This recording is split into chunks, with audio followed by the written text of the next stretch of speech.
नमस्कार आदरणीय दर्शकवृन्द, यहाँहरूलाई हार्दिक स्वागत गर्न चाहन्छु। म नवराज धानुक। यो हो टेलिभिजनको विशेष कार्यक्रम न्युज एन्ड भ्युजमा हामी देशको समग्र राजनीति विषयवस्तु, समसामयिक विकसित घटनाक्रम र देशको पछिल्ला आम जनताको चासो र चिन्ताको सवालमा रहेर हामीले बहस विश्लेषण र कार्यक्रममा यहाँहरूका प्रतिक्रियालाई स्थान दिँदै आएका छौँ। विशेषतः यो देश बनाउन हिँडेका नेताहरूको क्रियाकलाप र हरकत देख्दाखेरि लाग्छ कि वास्तवमै हाम्रो देश बनाउन होइन, यो देशलाई लथालिङ्ग र भद्रगोल पारेर मनज्ञ पैसा कमाएर विदेशतिर चाहिँ उहाँहरूको ऐसारामको जिन्दगी बिताउन हिँडेका कहीँ कतैका यी एक किसिमका एजेन्ट त होइनन्। पछिल्लो समय यो देशमा कयौँ ठाउँहरूमा चाहिँ दलालहरूले जग्गाको प्लटिङ गरेर बेचेको जस्तो गर्ने देखिए पनि अब राज्यको बागडोरको चाबी ताला यिनको हातमा सुम्पिँदा यिनले नै अर्थात् रक्षक नै भक्षक जस्तो देखिएपछि जसलाई संरक्षण गर्नु है भनेर घरको चाबी ताला दियो, उही चोर निस्केपछि कसको के लाग्यो? यो उदाहरण हो, फेरि उहाँहरूलाई मैले बनेको होइन।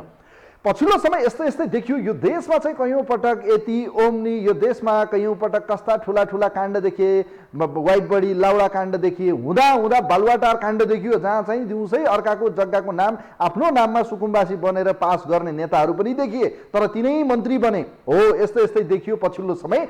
गत सरकारमा रहँदा सरकारको मन्त्री समेत रहिसकेका पूर्व मन्त्री, तत्कालीन मन्त्री योगेश कुमार भट्टराई बडो चलाकपूर्ण रूपमा चाहिँ राज संस्था बस्ने, राजाहरू बस्ने नारायण हिट्टी दरबारको चाहिँ पछिल्लो समय यो गणतन्त्र आएपछि उक्त दरबार सङ्ग्रहालयमा परिणत भयो। यो सङ्ग्रहालय आम सर्वसाधारणका लागि एउटा मनोरञ्जन, एउटा यो एक किसिमको भनौँ न कुनै इतिहासको रूपमा र यसबाट कहीँ अध्ययन गर्न सकिने एउटा सङ्ग्रहालय हो। तर त्यसैभित्र चाहिँ कौडीको भाउमा ए भाइ आऊ तिमी पनि यो व्यापार गर भनेर कति पैसा खायो होला नि यो छोडौँ, तर दरबार मार्गमा झन्डै झन्डै 15-20 लाख रुपियाँ एउटा सटरको पर्छ। कौडीको भाउमा 2 लाख रुपियाँ 2.5 लाख रुपियाँमा कहीँ भाडामा पाउँछ। त्यो पनि कहाँ थाहा छ? रोयल फ्यामिली बस्ने भित्रको अड्डामा चाहिँ रेस्टुरेन्ट बनाउन दिने रे। अनि रेस्टुरेन्ट बनाइसकेपछि उक्त जमिन पाउनलाई या त्यहाँ भित्रको स्पेस पाउनलाई कति भयो होला, त्यसको पार्किङ, यी दुनियाँ दिवाना छन्। तर दालमा कालो छ होइन, दालै कालो भयो, कसले बाँडेर खाए काले कालेहरूले, त्यो भने अब आजको विशेष न्युज एन्ड भ्युजमा जनताले बताउलान्।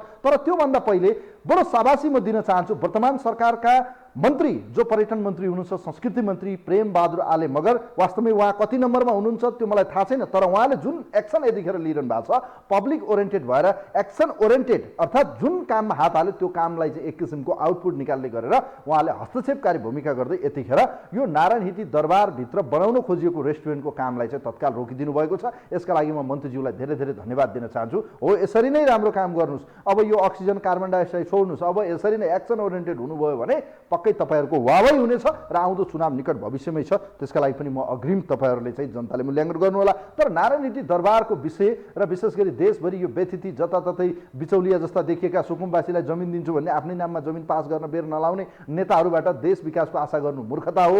यस्तो यस्तै देखियो। नारायण हिट्टीमा चाहिँ पूर्व पर्यटन मन्त्रीले कसरी यो कहाँबाट कसरी यो मिलाएर चाहिँ हिसाब किताब मिलाएर कहाँबाट यो दाउपेच मिलाएर चाहिँ गुपचुपमै चाहिँ देश लकडाउनमा भित्र छ, सबै जनता घरभित्र, उहाँले चाहिँ टक्क पास गरेर यो चाहिँ ठेकापट्टा गरेर 3 वर्षका निम्ति यो सम्झौता गरेको देखिएको छ। यस विषयमा एउटा रिपोर्ट छ। रिपोर्टपछि हामी तपाईँहरूका प्रतिक्रिया लिनेछौँ। वास्तवमै यस्तो किसिमको हरकत गर्ने, यस किसिमका चाहिँ अब यो जे नाम दिनुहुन्छ तपाईँहरूले दिनु होला। वास्तवमै अब एउटा वैज्ञानिक केटो भन्नुहुन्थ्यो पूर्व प्रधानमन्त्रीज्यूले। यस्तो यस्तो यो कामहरू चाहिँ बडो अलिकति यो नसुहाउँदो हो कि आलोचना गर्न मन नलागे पनि यो देखिँदा वास्तवमै यी नेताहरूबाट देशको भविष्य हामी आशा गर्नु कति जायज होला, यो विषयमा रहेर एकैछिनपछि तपाईँहरूका प्रतिक्रिया लिनेछौँ। तर त्योभन्दा पहिले एउटा विशेष रिपोर्ट छ हाम्रो सहकर्मीले तयार पारेको। यो रिपोर्ट हेरौँ। विशेष गरी चाहिँ बिचौलियाको हातमा यो बतास समूहलाई चाहिँ कसरी चाहिँ सुम्पिन पुग्यो, के कामका निम्ति यो दरबार चाहिँ दिन खोजियो, दरबारभित्रको स्पेस दिन खोजियो, नारायण हिट्टी दरबार सङ्ग्रहालयभित्रको जमिनमा रेस्टुरेन्ट बनाउने भित्री चालबाजी नियति के हुन सक्छ, यसभित्र आर्थिक चलखेल कति भएको होला, यसबारेमा तयार पारेको एउटा रिपोर्ट छ। यो रिपोर्ट हेरौँ।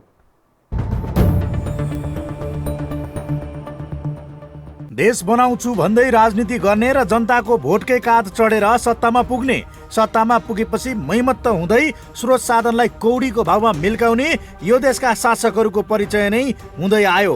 कोशी गण्डकी महाकाली त बेचिएकै थिए, अब त नारायण हिट्टी दरबार पनि बेचिन सुरु भयो। पैसा पाए आमा पनि बेच्न पछि नहट्ने यो देशका शासकहरू ऐतिहासिक दरबारलाई कौडीको भावमा मिल्काउँदैछन्। पुस्तौँ पुस्तासम्म पनि जीवन्त इतिहासको साक्षात प्रमाण मासेरै भए पनि पैसा कुम्ल्याउने दुराशयले दरबार परिसरमै रेस्टुरेन्टको अनुमति दिइयो।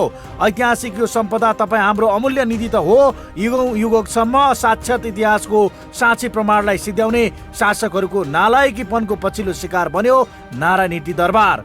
मूर्तिदेखि देशकै अस्मिता बेच्ने शासकहरूका लागि यो दरबार परिसरमा रेस्टुरेन्ट चलाउन दिनु किमार्थ गलत त नहुन पनि सक्ला, तर गलत यो मानेमा छ कि सम्पदा मासेरै रेस्टुरेन्ट खोल्न कौडीको भागमा दिने हतारको निर्णयले भने यति बेला हावा खायो। लौ हेरौँ कसरी कौडीको भागमा बेचिँदै थियो नारायणहिटी दरबार सङ्ग्रहालय। शक्तिका अगाडि हात जोड्दै जे जसरी नारायणहिटी दरबार बेचिँदै थियो त्यसले यहाँका शासक प्रशासकहरूको असली चरित्र उदाङ्गियो। पैसा पाए आमा पनि बेच्न पछि नपर्ने यी शासकहरूका लागि नारायणहिटीलाई कौडीको भागमा मिल्काउनु कुनै नौलो कुरा त थिएन नै, किनकि यिनीहरूलाई यो देशको सम्पदाप्रति थोरै पनि माया हुन्थ्यो भने नारायणहिटीलाई कौडीको भागमा दिने यस्तो सम्पदा मास्ने निर्णय अवश्य गर्ने थिएनन् होला। तर युगौँ युगका लागि साक्षात प्रमाण दरबार मासेर सीमितहरूलाई पोस्न सरकारी निर्णय सरासर गलत थियो। जुन गलत निर्णयका कारण यति धेरै शासकहरू कति क्रूर र निर्दयी हुन्छन् भन्ने तथ्य पनि बाहिरियो।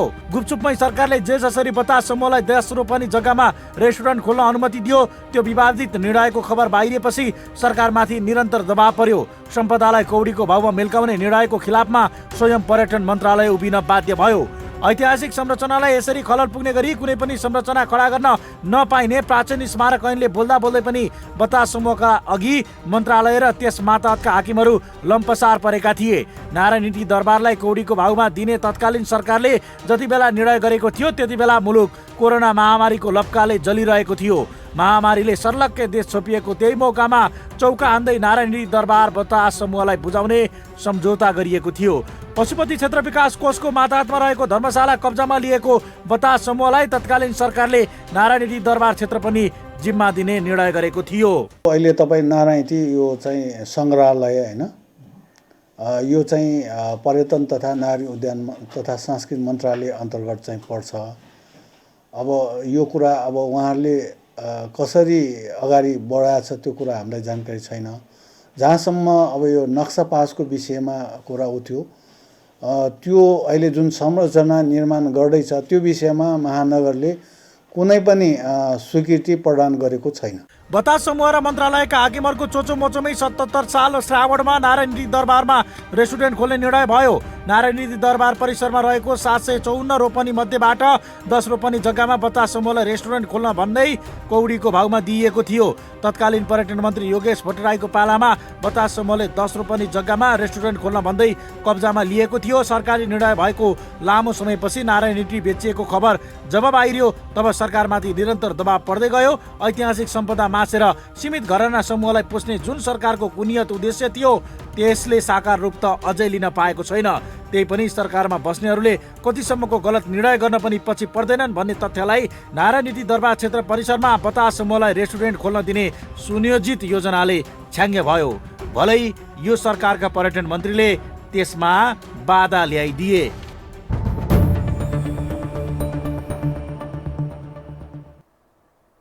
आदरणीय दर्शकवृन्द, यो त थियो राष्ट्रिय सम्पदा हाम्रा एक किसिमको ऐतिहासिक सङ्ग्रहालयको विषय पनि जोडिएको नारायणहिटी दरबार, जो पूर्व राजाहरू बस्ने एउटा दरबार, यतिखेर आम सर्वसाधारणका निम्ति एउटा अध्ययनका निम्ति राखिएको सङ्ग्रहालय, जसबाट इतिहासमा र आउने भविष्यका विषयमा पनि यसले धेरै कुराहरू दिन सक्छ। यो एक किसिमको पाठशाला नै हो। तर विद्यालयमा चाहिँ रक्सी पसल खोल्न कति राम्रो हुन्छ, एउटा बुझौँ त। हस्पिटल परिसरभित्र, विद्यालय परिसरभित्र यो खोल्नु कति जायज होला भलै। अब नेताहरूले के बाँकी राखेर अब डाँडा काँडा बेचेर उहाँहरूले खाइसक्नुभयो, खोला नाला बेच्न थालिसक्नुभयो, हुँदा हुँदा वन जङ्गलहरू बेचेकै हुनुहुन्छ।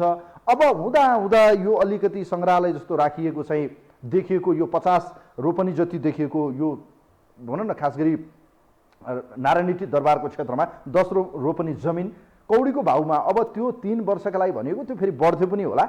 झन्डै 2 लाख रुपियाँ भनेको दरबार मार्गमा त्यो केही हो। यत्रै त्यहाँ चाहिँ सटरलाई पनि झन्डै 10 लाख 15 लाख रुपियाँ भाडा पर्छ। हेर्नुहोस्, यो यथार्थ कुरा। अब यो यस्तो हरकत गर्नेहरूले यीबाट देश बन्ने आशा गर्न सकिन्छ?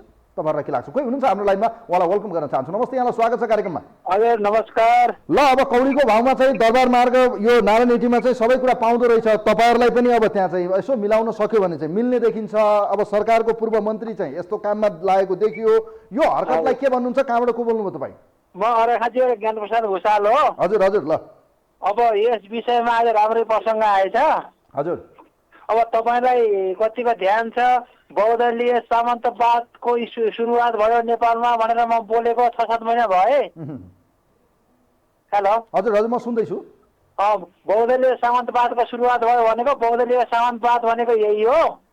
अब स्थानीय तहमा स्थानीय प्रतिनिधिहरूले त्यहाँ भएका खानीहरू, वनहरू, जङ्गलहरू, सार्वजनिक जग्गाहरू बेचेर खाने र प्रदेशमा भएकाले प्रदेशमा बेचेर खाने, केन्द्रमा भएकाले केन्द्रमा बेचेर खाने र नेपाली आम नेपालीलाई थिचोमिचो पार्ने सामन्तवादी प्रवृत्ति के हो तपाईँलाई थाहै छ। राजतन्त्रका पाला देख्नु भएको छ। यो संहिता ल्याएको, किन संहिता ल्याइएको तपाईँलाई थाहा छ? बहुदलीय यो संहिताको अर्थ मैले के भन्छु भने क्षेत्रीय बहुदलीय सामन्तवाद भन्छु मैले यसलाई। किनभने क्षेत्रका केन्द्रको पहुँच क्षेत्रसम्म त पुग्दैन, त्यस कारणले क्षेत्रका खानलाई क्षेत्रीय सामन्तवादी प्रदेशीय स्तर, स्थानीय तहमा खानलाई स्थानीय तह सामन्तवादी बहुदलीय सामन्तवादी र केन्द्रमा खानलाई केन्द्रीय बहुदलीय सामन्तवादी। अब तपाईँ अहिले अब दुईटा जात छन् नेपालमा, शासक र शोषित जात। शासक भनेका नेताहरू र प्रतिनिधिहरू या ठुल्ठुला कर्मचारीहरू, शासक र हामी शोषित जात दुईटा छ। अब हामीलाई जनताका नेता भनिएको त राजाभन्दा बढी खतरनाक निस्के त उहाँहरूले। राजाले बचाएर राखेको सम्पत्ति बेच्न थाले त यिनले त। अब त यो ठेकापट्टा दिन थाले त। राजतन्त्रका पालामा एकदलीय सामन्तवाद थियो, उसले डराइ गर्थ्यो। अहिले बहुदलीय सामन्तवाद छ। बहुदलीय सामन्तवाद भने चुनाव जितेपछि अब तपाईँलाई के लाग्छ यसको पछाडि कति आर्थिक चलखेल भएको होला? किनभने जो व्यक्ति बतास समूहले पशुपति क्षेत्र विकास पनि लगेको छ, त्यही समूहले नारायण दरबार पनि लग्न खोजियो या एग्रिमेन्ट भइसक्यो। देखियो भलै यसमा मुद्दा मामिला अझ अदालत जानु होला उहाँहरू। यो स्टे अर्डर आउने सम्भावना प्रबल देखिन्छ। किनभने उहाँहरूले एउटा एग्रिमेन्ट गरिसकेका छ, त्यही मन्त्रालयले गरेको निर्णयलाई फेरि मन्त्रालयले रोक्न मिल्छ मिल्दैन, उहाँहरू फेरि यो अदालती प्रोसेसमा त 100% उहाँहरू जाने देखिन्छ। तर यो भइरहँदा यसको पछाडिको आर्थिक चलखेल एउटै समूहले सबै ठाउँमा चाहिँ कब्जा गर्नु, यसको पछाडिको कारण के देख्नुहुन्छ तपाईँ? के होला कारण? अब यसको पछाडि के हो भने हेर्नुहोस्, अब 46 सालबाट यता लाएपछि अहिलेका यिनै दल, ठुला दल, सेना दल भनिनेहरूले देशका भएका कल कारखानाहरू बेचेर खाए, सम्पदाहरू बेचेर खाए, जग्गाहरू बेचेर खाए। कोही सुकुम्बासीका नाममा खाछन्, कोही दलितहरूका नाममा खाछन्, कोही सीमाकृत वर्गका नाममा खाछन्, कोही मुस्लिमका नाममा खाछन्, कोही केका नाममा खाछन्। खाने यिनीहरू नामहरूको, किनभने सिधै अब आफ्ना नाममा यिनीहरूले खान पाउने हिँड्छन्। त्यस कारणले कोही न कोही आय योजनाहरू बनाउँछन्। वास्तवमा यति त बुझ्नुपर्ने हो। अब तपाईँहरूले बुझ्नु भएको छ योगेश भट्टराईजीले यो जुन कदम गर्नुभएको रहेछ यो त अब उहाँ नाङ्गिनु भएको छ। म धन्यवाद दिन चाहन्छु यहाँलाई। अब अरू प्रतिक्रिया पनि लिन्छु, अरूको पनि धेरै धेरै धन्यवाद दिन चाहन्छु। यतिखेर ज्ञानप्रसाद भुषालजी हुनुहुन्थ्यो, यतिखेर अर्घाखाँचीबाट उहाँको प्रतिक्रिया लियौँ। वास्तवमा यो हाम्रा भनौँ न एउटा किसिमका प्राकृतिक यो स्रोतहरू जो छ, प्राकृतिक सम्पदाहरू, हाम्रा ऐतिहासिक सम्पदाहरूको चाहिँ यस किसिमले चाहिँ संरक्षण गर्नुपर्ने ठाउँमा हामी बेच्न थाल्छौँ। हाम्रो बुद्धि कतातिर जाँदैछ? हाम्रो यो राजनीति हो कि यो कमाइ खाने भाँडो बनाउन खोजेको हो कि? अचम्म लाग्छ। हाम्रा यो हिस्टोरिकल जो चाहिँ भनौँ न ठाउँहरू छन्, हामी भत्केको धरहरा त्यसो भए किन बनाउनु पर्ने थियो त? त्यसो हो भने रानी पोखरी किन बनाउनु पर्ने? किन चाहिँ हामीले यो दरबार क्षेत्र या दरबार स्क्वायर क्षेत्रमा ढलेका हामीले विभिन्न किसिमका मन्दिरहरूलाई किन खडा गर्नुपर्ने? यदि त्यस्तै हो भने त्यहाँ पनि त हो हामीले विभिन्न किसिमका पसलहरू थापे हुन्थ्यो। अब यो नारायणी दरबारको क्षेत्रमा चाहिँ यस किसिमको रेस्टुरेन्ट व्यवसाय गर्नका निम्ति अगाडिपट्टि धेरै छ, त्यहाँ गर्नेहरू धेरै छन्। के त्यति धेरै सस्तो भाउमा चाहिँ त्यो नारायणीको भित्र लगेर राख्नुपर्ने?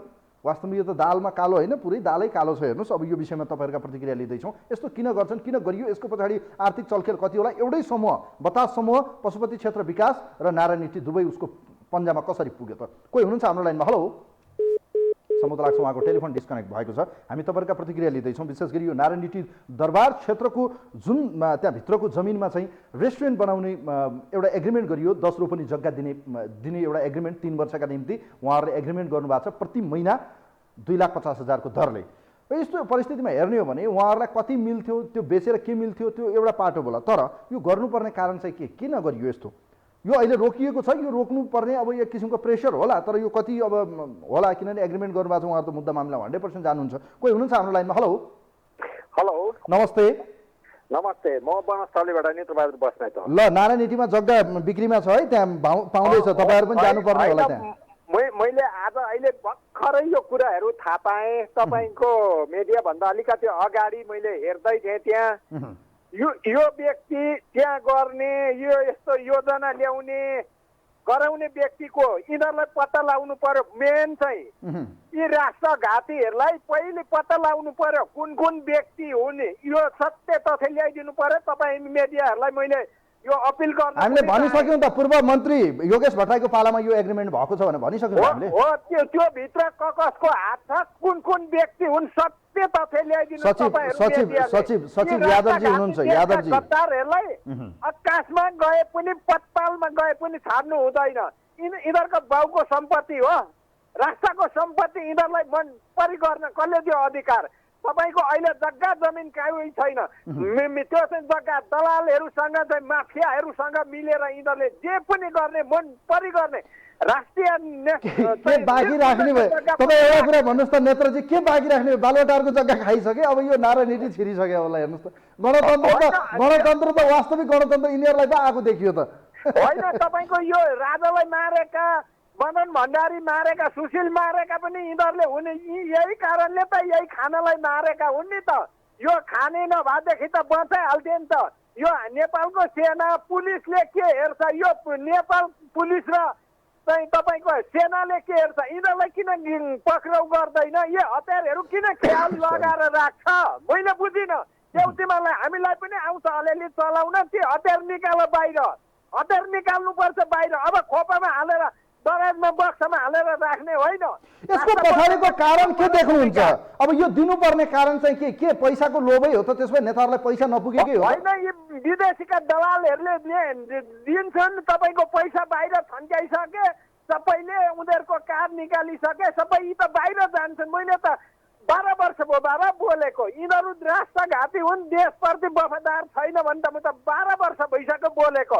त्यस कारणले गर्दा राष्ट्र चाहिँ बर्बादको स्थितिमा लगिसकेको छ। अब दरबारको जग्गासम्म यिनीहरूले उ गर्छन् भने यिनीहरूलाई किन छोड्ने बाबा?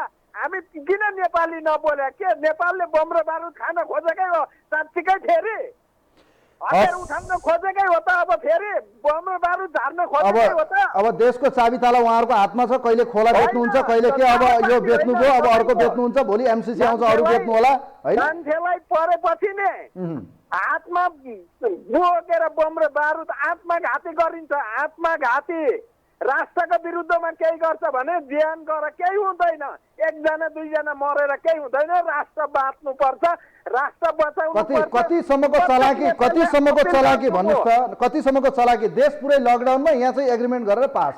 यिनीहरू हो, मैले पहिले पनि बोलेको थियो। यो चाहिँ विदेशीको चलखेल हो। राष्ट्रघातीहरू इन्डियनहरूलाई चाहिँ यहाँ भित्रिएका छन्, देशमा केही चाहिँ गरेका छन् भनेर यो त मैले हजारौँ पल्ट बोलिसकेको छु, प्रत्येक मिडियामा बोलिसकेको छु।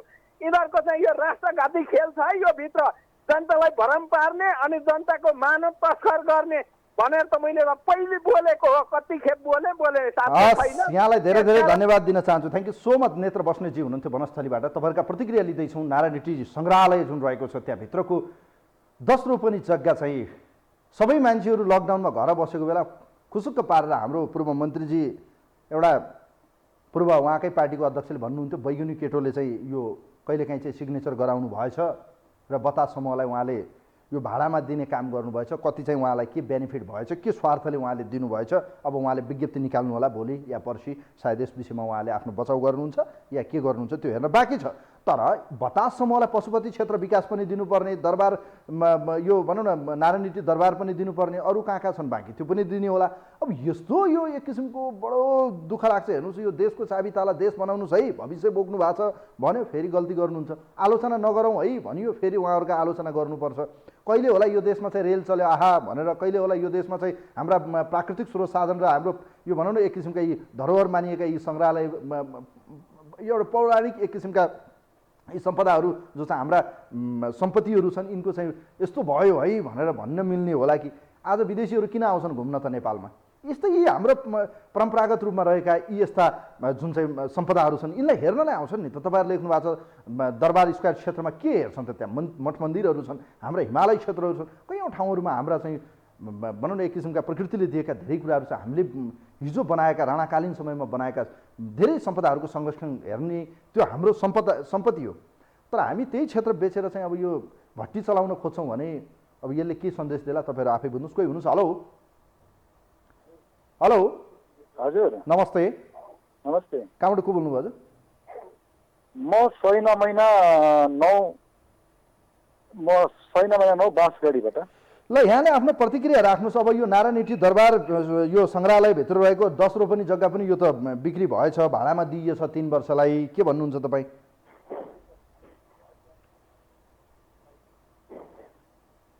म छैन महिना 9 बाँसगढीबाट सूर्यप्रसाद घेवाली सर होइन। हजुर तपाईँ टेलिभिजन हेर्दै हुनुहुन्छ, मसँग कुरा गर्नु न प्लिज। मेरो यस विषयमा के धारणा छ भने हजुर यो के अरे जस्तो ठुल्ठुलो भ्रष्टाचारमा जसरी केपी ओलीले बचाउ गर्नुभयो नि त्यसले गर्दा यस्ता प्रविधि व्यापक हारी भएको छ। एउटा पनि घटना भ्रष्टाचारका घटनाहरूलाई गइदिएर अनुसन्धान नगर्नु, विशुद्ध यो यस्ता कारबाही गर्ने मनोबल बढाइराखेका छन् नेताहरूले। जसरी विष्णु पौडेललाई छुट दिनु, गोकुल बास्कोटालाई छुट दिनु, अनुसन्धानै गर्न नपर्नु, शङ्खाका लागेका मान्छेहरूलाई संरक्षण सरकारले संरक्षण गर्नु, जसरी 50सम्म अनेक विशुद्ध इन्डियन मारवाडीहरूको भनौँ न एउटा कब्जा गर्ने छ भनौँ न, नेपालको सम्पदा आम्दानी हुने ठाउँहरूलाई कब्जा गरेर जसरी खुद्रा व्यापारीहरूलाई कपडाका हार्डवेयरका जस्तै कब्जा गरिरहेको छ, सांस्कृतिक उस पनि उसले लगानी गरेको छ। यसमा जहाँसम्म मलाई योगेश भट्टराईको सेटिङमा यो पैसाको लेनदेनमै यो सेटिङ भएको छ। किनभने राष्ट्रको हितमा हुन्थ्यो नि त्यो किन प्रचारमा ल्याइएन अहिलेसम्म? आजसम्म कसरी गोप्य बन्यो? मैले भर्खर हजुरको टेलिभिजनमा बुझेअनुसार त्यो बनेको सम्पदाको नक्सा पनि पास राखेन रे नगरपालिकाबाट।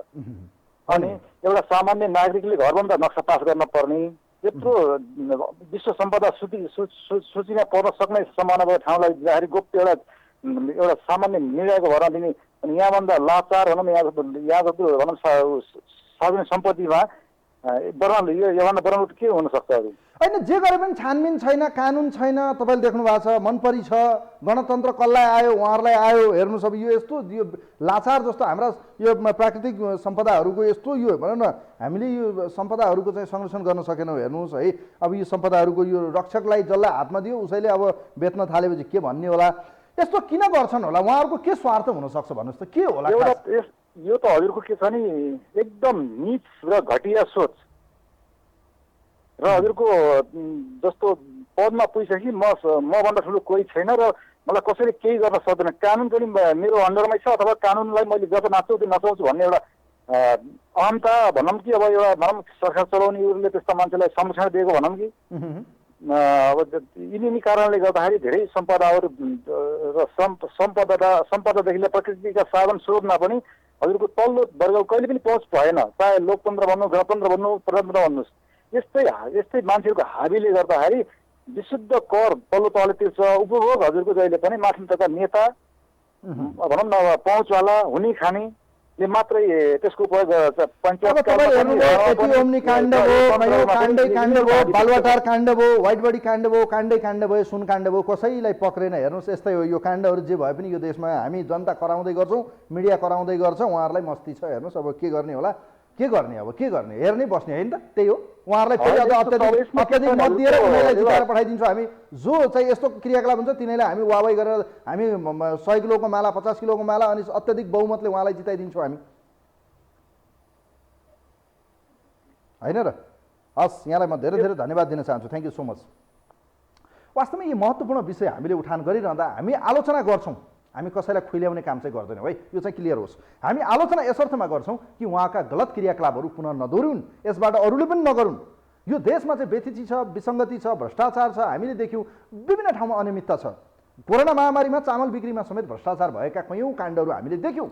आज यो देशमा स्रोत साधनहरूमा चाहिँ दोहन भएका छन्। हामीले चुरे बेच्ने कुरा गऱ्यौँ, गिट्टी बालुवा बेच्ने कुरा गऱ्यौँ, तर रोकियो सरकारले। त्यो विषयलाई जुन एक्सन लिएर उहाँहरूले बजेटमा राख्ने काम गर्नुभएको थियो त्यसलाई प्रतिस्थापित गर्यो वर्तमान सरकारले। यस्ता यी महत्त्वपूर्ण विषयमा चाहिँ हामी जनता हामी बडो मुख दर्शक बनेर हेर्दाखेरि अचम्म लाग्छ कि साँच्चीकै हामी गणेशमानले भने जस्तै हो त, भेडा नै हो त हामी।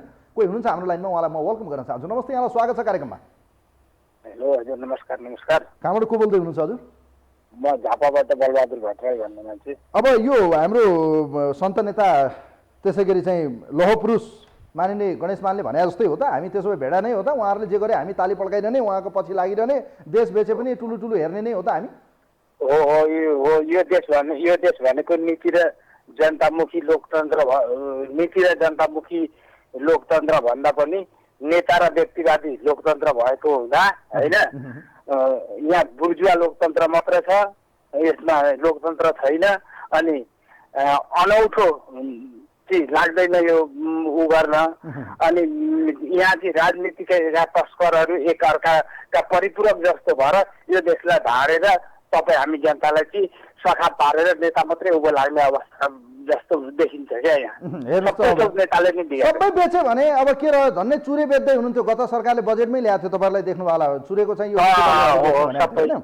अब अहिले तपाईँहरूका वन जङ्गलहरू छ, खोला बेचेकै संरक्षण गर्छौँ हेर्नु त। कारवाही गर्ने ठाउँमा भ्रष्टाचार र तस्करीहरूका चाहिँ भर्ती केन्द्र भइन्छ, अनि कसले कसलाई कारवाही गर्ने? वास्तवमै अब सबै पार्टीमा त्यो प्रवृत्ति भएर पो यस्तो भयो कि कसले कसलाई कारवाही गर्ने? सबै आफूमा हेर्दा सबैमा कालो देखिन्छ, आफू हेर्दा सबै फोहोर छ। कारवाही गर्ने ठाउँमा सबैका भर्ती केन्द्र भएर सबैका मान्छे छ, तपाईँ हामीलाई यस्तै त हो। यस्तो किन गरे नेताहरूले चाहिँ? गणतन्त्र आयो तर के आयो त? ल हेर्नुहोस् त, यो त सङ्ग्रहालय बनाएको होइन त, सङ्ग्रहालयभित्रै चाहिँ भन्थ्यो एउटा बिर्कोमा लागो चिनीमा कसरी पस्यो कमिलो भन्थ्यो, यो त सबैलाई मूर्ख बनाएर चाहिँ कहाँबाट छिर्यो होला त? यो के लाग्छ तपाईँलाई? हो नि, अब नेताहरूले सबै कुरा बुझेनन्। जस्तो पहिले यहाँभन्दा अगाडि के अरे यहाँभन्दा अगाडि चाहिँ के भयो भने नि, जस्तो उदारवादीको नेपाली काङ्ग्रेसको उसले उदारवादीको अर्थतन्त्रका सबै उद्योग धन्दाहरू बेचेर विदेशमा पठायो होइन। अब विदेशले चाहिँ के नीति गर्यो भने यो देशलाई चाहिँ उपभोक्ता बनाउनलाई चाहिँ सामान पठाउनका लागि उसले उसो गरेर थियो। अब नेपालका राजनीतिज्ञहरूले त्यो बुझेनन् र अब सबै सामान बेचे। अब अहिले उपभोक्ता भएर कृषि प्रधान देशका जनता उपभोक्ता भएर सामान किनेर खानुपर्ने अवस्था भयो। अब यी नेताहरूले नबुझेर अब त्यो पनि त्यस्तै हुने अवस्था हुन्छ। हस्, थ्याङ्क यू सो मच, धेरै धेरै धन्यवाद दिन चाहन्छु। यहाँले आफ्नो विचार राख्नुभयो, झापाबाट हुनुहुन्थ्यो, उहाँको प्रतिक्रियालाई कार्यक्रममा लिउँ। तपाईँहरूका पनि प्रतिक्रिया लिँदैछौँ। हाम्रा सम्पदाहरू, हाम्रा सङ्ग्रहालयहरू, हाम्रा सम्पत्तिहरूमाथि चाहिँ गिद्धे दृष्टि अझ भन्ने हो भने यो के भनौँ, अब फेरि यो शब्द फेरि अलिकति ब्याड शब्द हुनसक्छ, म प्रयोग गर्दिनँ। तपाईँहरू वास्तवमै यो एक किसिमको आक्रोश जनतामा पनि छ। पछिल्लो समय यो देशका राजनीतिक दलहरूप्रति विश्वास गर्ने ठाउँ अस्ति एकजना नेताले भन्दै हुनुहुन्छ, अलिकति याद आयो।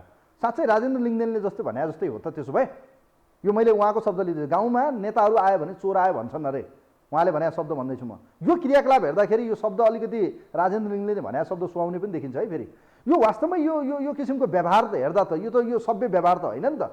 हाम्रा स्रोत साधनको संरक्षण गर्ने, बचाउ गर्ने, यसको संरक्षण गरेर हामीले हिस्टोरिकल रूपमा चाहिँ यसको एउटा सङ्ग्रहालयको रूपमा पर्यटकीय स्थलहरू बनाउने। विश्वका कयौँ देशहरूमा हेर्ने हो भने हिजोका हिस्ट्रीहरूमा चाहिँ हामी अध्ययन गर्न जाने कयौँ विश्वविद्यालयहरूमा ती पाठशालाहरू छन्। हेर्नुहोस्, जहाँ आज पनि पर्यटकहरूको घुइँचो लाग्छ। तर हाम्रो देशमा के गरिन्छ?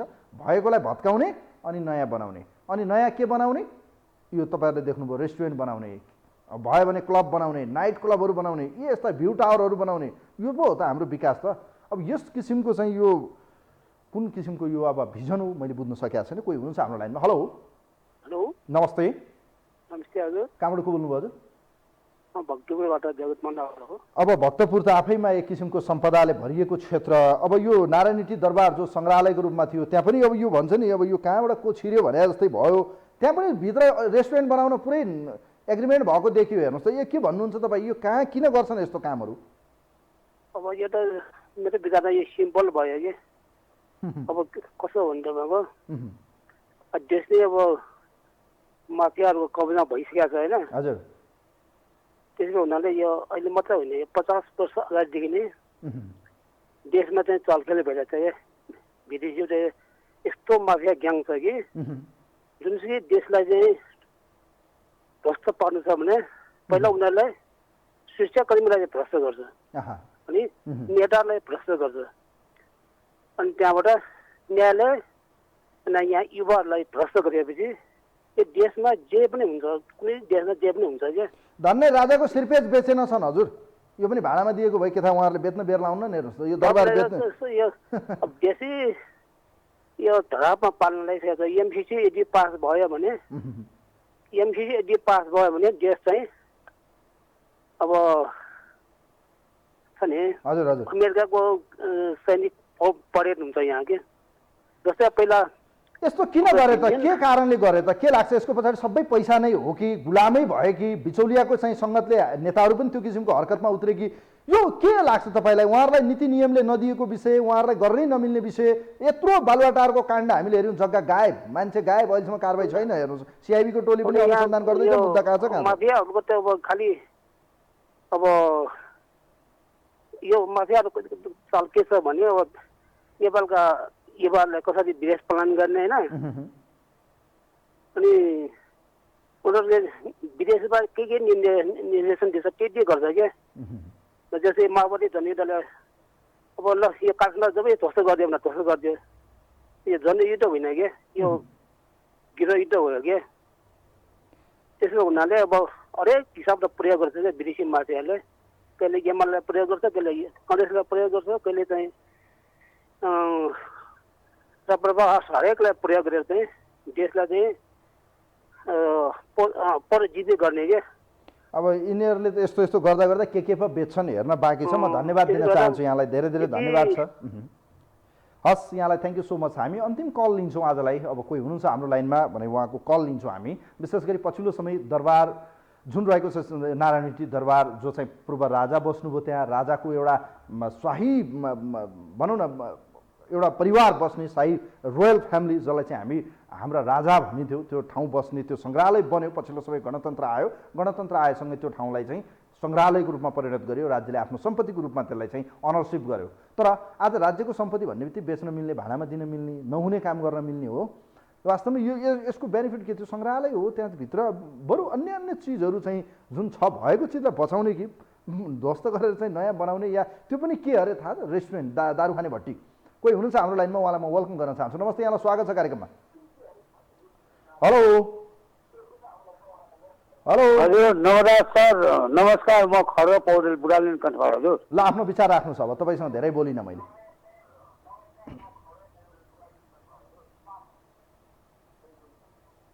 हजुर, अब यो देशमा हामी जनता सिधा लाटो भयौँ।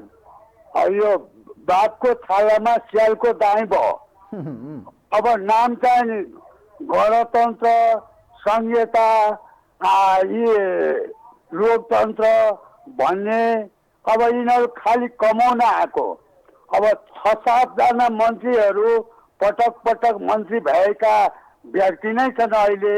यिनै व्यक्तिद्वारा कहाँ कति के गर्यो जनताको लागि, राष्ट्रको लागि, हाम्रा सम्पदा, धर्म, संस्कृति के भयो, यो नेपालीले सिरियस भएर सोच्न पर्यो। राष्ट्रवादी नेपाली यदि हो भने अब यी व्यक्तिहरूबाट नेपाललाई, राष्ट्रलाई केही हुँदैन, अथवा जनतालाई अहिलेसम्म केही भएन।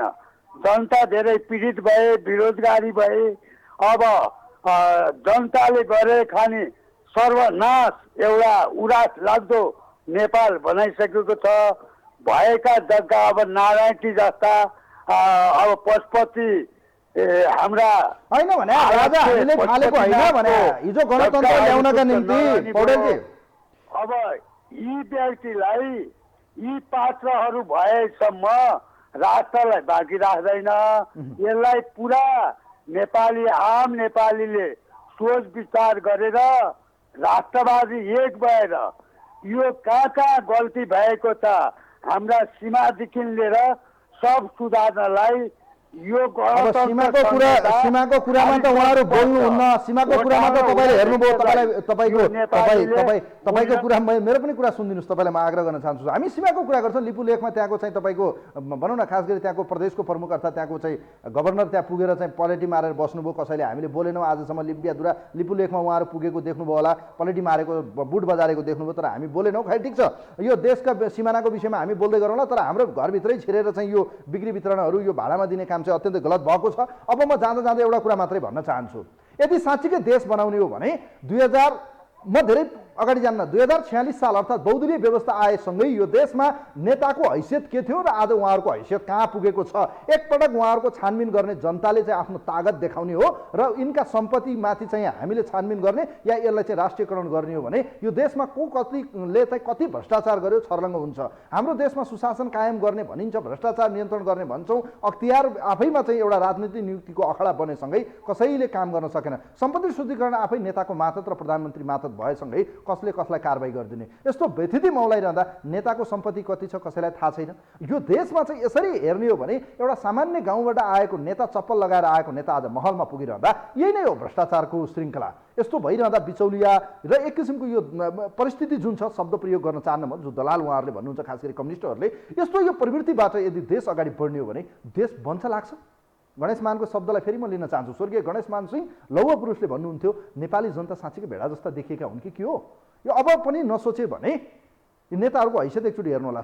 हामी चाहिँ ताली पड्काउन र उहाँहरूले के दिन्छ भन्छौँ, हुन त अब हाम्रो नियत नै त्यस्तो बन्यो। एकचोटि सर सोचौँ र विचार गरौँ। साँच्चीकै यो देशका नेताहरूको 2046 सालपछि बहुदलीय व्यवस्थापछिको सर एकपल्ट उहाँहरूको सम्पत्ति मात्रै हामीले राष्ट्रियकरण गर्ने हो भने यो देश स्वतः बन्छ। अनि भ्रष्टाचार किन गर्नुपर्ने, उहाँहरूलाई भ्रष्टाचार गरेर यति धेरै कमाउनु भएको छ। यी सबै दाउपेचहरू जुन देखिएको छ यो तपाईँहरूलाई पनि थाहा छ, हामीले पनि भनिरहेका छौँ।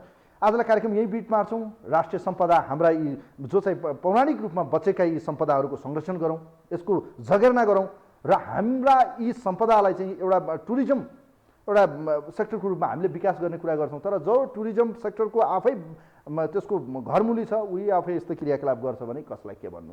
आफै धामी, आफै झाँक्री, आफै बोक्सी जस्तो यो व्यवहार, आफै साधु, आफै यो अलिकति रक्षक र भक्षक जस्तो देखिने प्रवृत्ति छ। खै ठिक छ, कार्यक्रमलाई यहीँ बिट मार्छु। कार्यक्रम हेरिदिनु भयो यहाँहरू सबैलाई धेरै धेरै धन्यवाद दिँदै आजको यो विशेष अङ्कबाट कार्यक्रमको इन्टायर टिमसँग म पनि बिदा हुन्छु। नमस्कार।